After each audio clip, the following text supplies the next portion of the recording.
ඔන්න කොමත් එක කාලෙක ඈත ගමක හරිම පුංචි පැල්පතක් තිබුණා. මේ පැල්පතේ ජීවත් වුණේ හරිම අහිංසක අම්මා කෙනෙකුයි පුංචි කොළු ගැටයෙකුයි. ඉගෙන ගන්න හරිම ආස මේ පුංචි කොල්ලා තාත්තා මියදුනාට පස්සේ ගෙදර බර කරට ගන්නවා.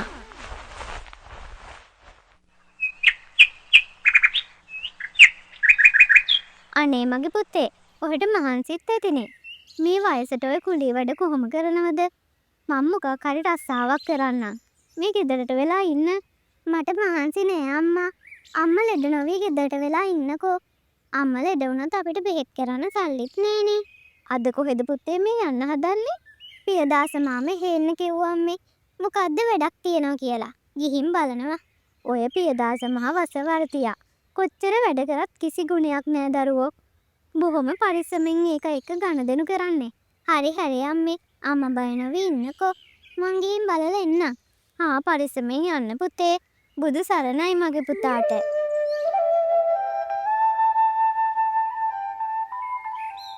අනේ පව් මගේ අහිංසක දරුවා. පුදුම දුකක්නේ විඳින්නේ. අප්පා නැති දා ඉඳලම මගේ බරත් දරන්න වෙලානේ මේ කිරිසප්පයට. වයසක මිනිහෙක් වගේ උදේ දවල් නැතුව වෙහෙසෙනවා. අකුරක් ඉගෙන ගන්නවත් නෑනේ මගේ පොඩි එකාට.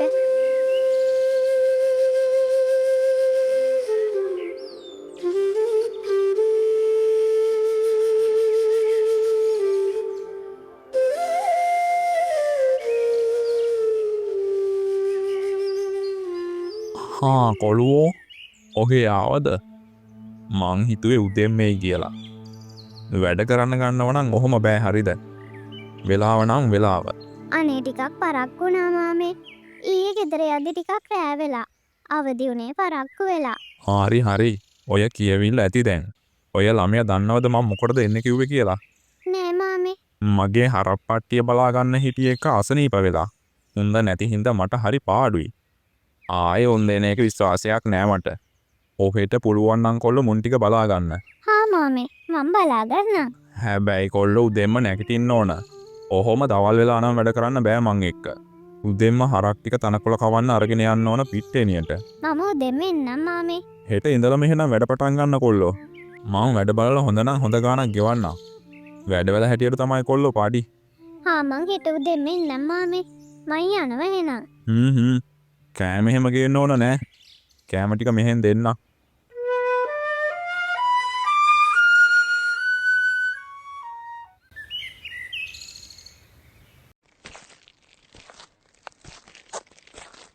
මොකටද පුතේ පියදාස එන්න කියලා තියෙන්නේ? පියදාස මාමගේ හරක් පට්ටිය බලා ගන්නම් මේ. ඉතින් මගේ පුතා මොකද කිව්වේ? පුතාට පුළුවන් ද ඔය සත්තු බලා ගන්න? මට පුළුවන් අම්මේ. මං එන්නම් කිව්වා. උදෙන්ම එන්නත් කිව්වා. පාන්දරම යන්න ඕනද කොල්ලෝ? මං උදේට කන්න මොනවා හරි හදලා දෙන්නම් එහෙනම්. මට එහෙන් කෑම දෙන්නම් කිව්වා අම්මේ. අම්මා මොනවා හරි හදාගන්නකෝ. මං එහෙන් කන්නම්. පුදුමයි මේ උන්දලා කෑම ටිකක් හරි දෙනවා කිව්වම. එහෙම ගුණ යහපත්කම් ගෑවිලාවක් තියනවද?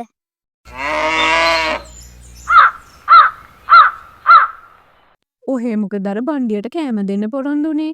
කාලා එන්න කිව්වනම් කීයක් හරි අපටත් ඉතුරුයිනේ. හිච්චට දෙන්න කියලා අමුතුවෙන් යන්න ඕන නෑනේ. ඔය ඉතුරු වෙන දේක් බත් මුලකට බැඳලා දෙන්න. කෑමක් දෙන නිසා ලොකු ගණන් සල්ලි දෙන්න ඕන නෑනේ. ඒකත් හැබෑව. ඔහුගේ මොලේ තමයි මොලේ. අම්මේ හිච්චයි අපේ ගෙදර හරක් බලා ගන්න එනවද? ඔව් එනවා. ඇයි මොකද? නෑ අම්මේ. එයා පවුනේ. ඉස්කෝලේවත් යන්න විදියක් නෑ නේතකොට. එයා තමයි අපේ ඉස්කෝලේ ඉන්න දක්ෂම ළමයා. ඉස්කෝලේ යන්න ආසාවක් තියෙන ළමෙන් නම් මෙහෙම ගෙවල් වල වැඩ කර ඉඳීවිද? අනේ අම්මේ අර ගෑනු පරාණයක් ගෙදරට වෙලා ඉන්නවනේ ඔහේ. මේ ළමෙක්ගෙන් හම්බ කරන් කාලා. ඒකට අපි ඇත්තමයි කුසුමෝ. ඔය මිනිස්සුන්ට බැරිද කුලියකට මලියකට යන්න? මේ ළමෙක් වැඩපල කරන්න යවන්නේ. අනේ මන්ද මුන්දලනා. ඔන්න ඉතින් හිට්ට උදේ පාන්දරින්ම පියදාසගේ ගෙදරට ගිහින් හරක් නාම්බො ටිකත් අරගෙන පිට්ටනිය ළඟ තිබුණු තන බිස්සට ගියා. හවස් වෙනකම්ම හරක්ට තනකොළ කන්න දීපු හිච්චා හරක් ටිකත් අරගෙන වැව ළඟට ගියා හරක්ට වතුර දෙන්න.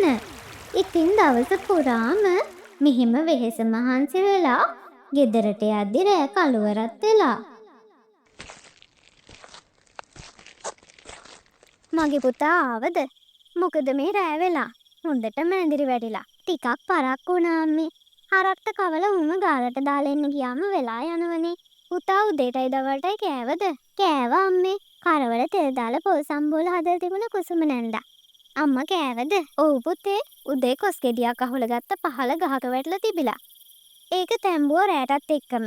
පුතා ඇඟපත හොදන් එන්නකෝ. ඔන්න ඉතින් හැමදාමත් උදෙන්ම පියදාසලගේ ගෙදරට යන හිච්චා හරක් ටිකක් දක්කගෙන පිට්ටනිය පැත්තට යනවා. හරක් ටික තනකොළ කන්න දිගේලි කරලා තියලා වතුරත් පොවාගෙනම හවස් වෙලා ගාලට යනවා. මෙහෙම දවස් කීපයක්ම ගෙවිලා ගියා. එක දවසක් හිච්චා හරක් ටිකත් අරගෙන පිට්ටනිය පැත්තට යද්දී යාළුවෝ ටික ඔක්කොම පිට්ටනිය සෙල්ලම. හිච්චා ඔයා මොකද මේ හරක් වගේක් අරගෙන? මේ පියදාස මාමලගේ හරක් ටික මන් දැන් මුම බලාගන්නවනේ. ඔයා ආයේ ඉස්කෝලේ එන්නේ නැද්ද? ගොඩ කාලෙකින් ආවෙත් නෑනේ. ආයේ එන්න වෙන එකක් නෑ සඳුන්. අම්මත් ලෙඩ වෙලානේ ඉන්නේ. ඔයත් එන්න අපිත් එක්ක සෙල්ලම් කරන්න. මම මේ හරක් ටික දිගේලි කරලා දාලා එන්නම් සඳුන්. එතකන් ඔයාලා සෙල්ලම් කරන්නකෝ. හා ඉක්මනට එන්න හොඳේ. ඔයා එනකන් අපි සෙල්ලම පටන් ගන්නෙ නෑ. හරි මට විනාඩි 5ක් දෙන්නකෝ.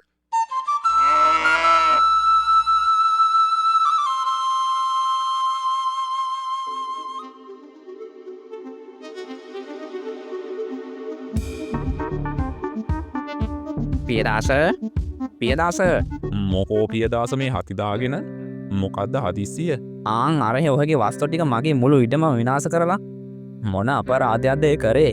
බලාගන්න බැරි නම් ඔය වගේ සත්තු හදන්න එපා හොයලා. මොනවා? ඇයි අර කොල්ල මැරිදද? මෙච්චර වින්නහියක් වෙනකම්? මගේ හරක් නම් වෙන්න බෑ මහතුන් ඔය. මං හරක් බලාගන්න කොල්ලෙක් දාලා තියෙන්නේ. කොහේට වැරදිලා වෙන්න ඇති. ඔව් වරදින්න මං අතදරුවෙක්ද? යමුකෝ මං ඔහෙලට පෙන්වන්න කරලා තියෙන හපංකම. ඔන්න ඉතින් මහතුන්ගේ බල කිරීමටම කුසුමයි පියදාසයි ඉඩමට ගියා. මේ තුන් දෙනාම ඉඩමට යද්දී පියදාසගේ හරක් ටික ඉඩම පුරාම අහරට මෙහෙට යනවා. ඉතින් හොඳටම තරහ ගියපු පියදාස කෝටුවකුත් අරගෙන හිච්ච හොයාගෙන ගියා. හිච්ච නම් වගේ වගක් නැතුව හොඳ හැටි සෙල්ලම.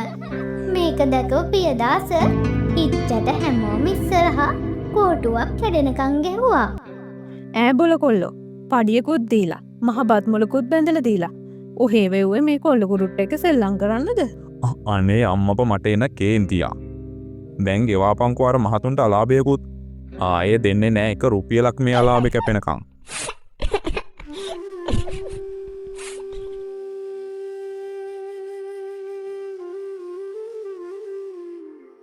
මොකද කොල්ලෝ මේ ඇඟ පුරාම තැලුම් පාරවල්. අද හරක් ටික අරගෙන යද්දි කටරොදකින් ගියානේ අම්මේ. කෝටු කෑලියෙන්ල මුළු ඇඟම හීරුණා. මයේ අම්මේ ඕ වගේ ඇවිදිද්දි පරිස්සමින් පුතේ.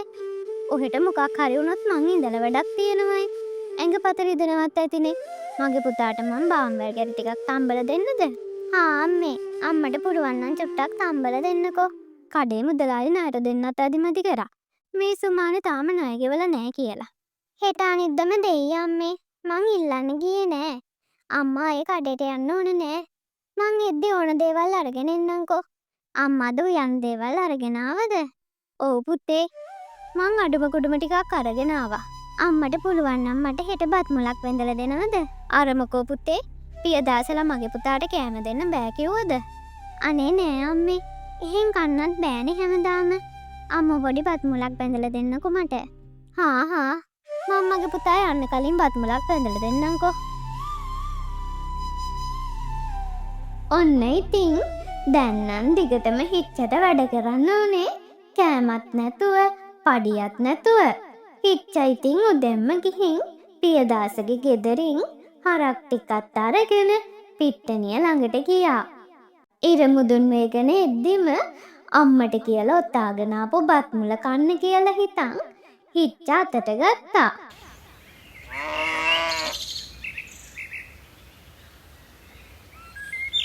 අනේ මගේ පුතේ පුළුවන් නම් මේ වයසක මට කන්න දෙයක් දෙන්න. ආච්චිට බඩගිනිද? ආච්චි මේ කොහේ යන ගමන්ද? මම මේ හිඟමයි යන ගෑණියෙක් පුතේ. දවස් ගානකින් හරියට කාලා නෑ. අනේ එහෙමද? ආච්චි මේ කෑම එක ගන්න.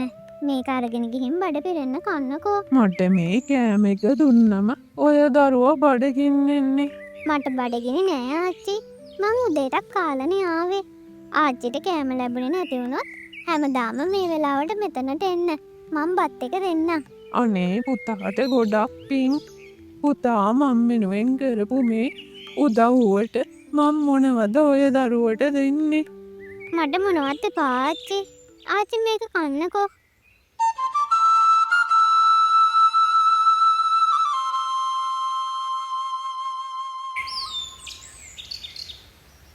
ඔය පාඩම් වැඩ ටික හරියට කරන්න දරුවෝ. මොනවද මේ ලියලා තියෙන්නේ? තාම අකුරක්වත් හරියට ලියා ගන්න බැරිද? මං උයලා තියලෙද්දි මේ ටික හරියට කරලා තියන්න ඕනේ. අනේ අම්මේ මට මේවා තේරෙන්නේ නෑනේ. තේරෙන්නේ නෑ කියලා බෑනේ. මං එද්දි කරලා තියන්න. නැත්තම් ඉතින් දන්නවනේ කුටි තමයි. හා හිට්ටා හරක් ටික ගාල් කරාද? ඔව් කුසුම නන්දේ. හා හෙටත් උදෙන්ම එන්න එහෙනම්. මං යනවා මගේ හොද්ද ලිපේ.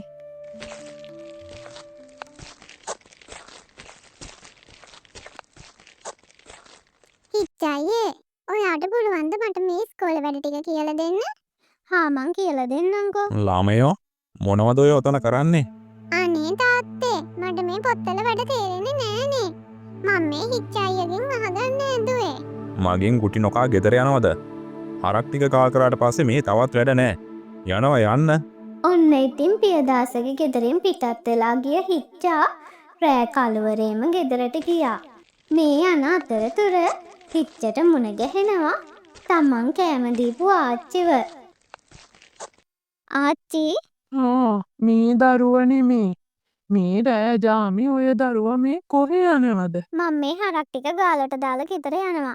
ආච්චි රෑට කාලද? තවම නෑ පුතේ. ආච්චි යමු අපේ ගෙදර.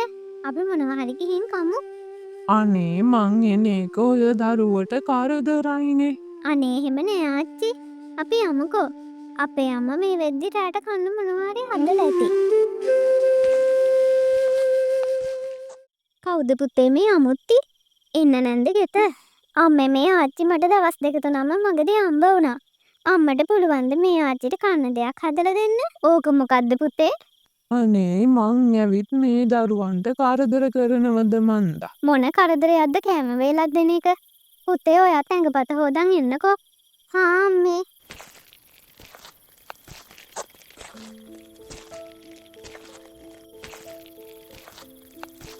නැන්ද මේ පළාත කෙනෙක් නෙමෙයි වගේ. නෑ දරුවෝ මේ දුර පළාතක ඉඳලා මං එන්නේ. ඔන්න ඉතින් හිච්චගේ අම්මා හදලා දුන්නු කෑම වේල හරිම සතුටින් භුක්ති විඳපු ආච්චි හිච්චටත් අම්මටත් පින් දීලා පොඩි තෑග්ගකුත් දෙනවා. මොනවද ආච්චි මේ මල්ලේ? ඔය දරුවන්ට මගෙන් පොඩි තෑග්ගක්. ඔය දරුවෝ හරිම ගුණ යහපත්. තව කෙනෙකුගේ බඩගින්න ගැන හොඳ හැටි අනුකම්පාව දැනෙනවා. ඉතින් මේ තරම් ගුණ යහපත් දරුවන්ට මගෙනුත් යුතුකමක් ඉටු වෙන්න ඕනි. ඕන් ඕක තියාගන්න දරුවෝ මං ගිහින් එන්නම්. පව් හරිම අහිංසක මිනිස්සෙක්. පුතායේ ආච්චිව මෙහෙට එකගෙන ආපු එක නම් හොඳයි. කාට වුණත් බඩගින්න කියන දේ දැනෙනවනේ පුතේ. මොනවද දරුවෝ ඒ මල්ලේ?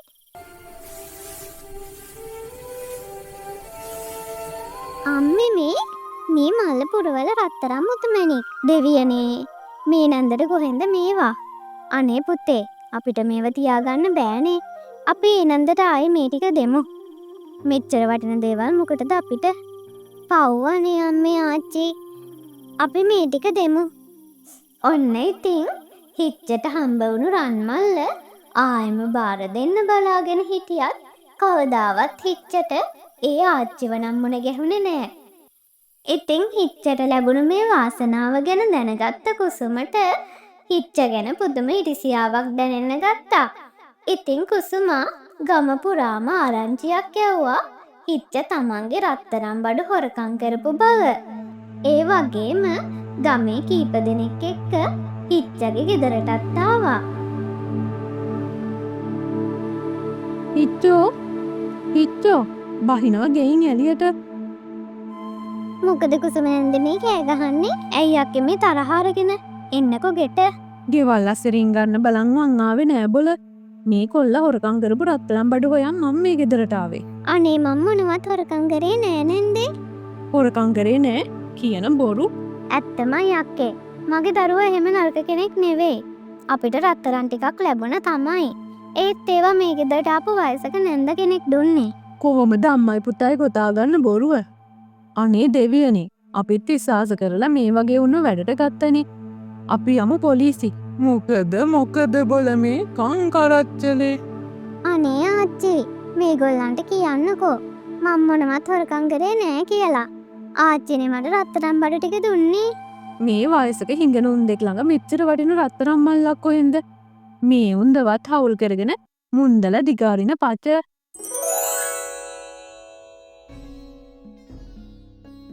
ඒ වයසක උන්ද ළඟ නොතිබුණාට මන් ළඟ තියෙන්න පුළුවන් නේ බොල. මමයි වෙස්සලාගෙන ඇවිත් මේ ගුණ යහපත් දරුවන්ට උදව් කරේ. නුඹ වැනි අයහපත් ගති ඇති මිනිසුන්ට එය උදුරගන්න මං ඉඩ දෙන්නේ නෑ බොල. ඔන්න ඉතින් හිච්චව බය කරලා රත්තරන් මුතුමැණික් ටික අරගන්න අපු කුසුමට දෙවියන් හොඳ පාඩමක් දෙන්න තීරණය කරා. ඉතින් කුසුමගේ බොරු කියපු කට දෙවියන් විසින්ම සදහටම ගොළු කරා වගේම හිච්චටත් එයාගේ අම්මා එක්ක හොඳින් සතුටෙන් ජීවත් වෙන්න ආශිර්වාද කරා. මුතුමැණික් විකුණපු හිච්චයි අම්මයි සතුටින් හැමදාම ජීවත් වුණා.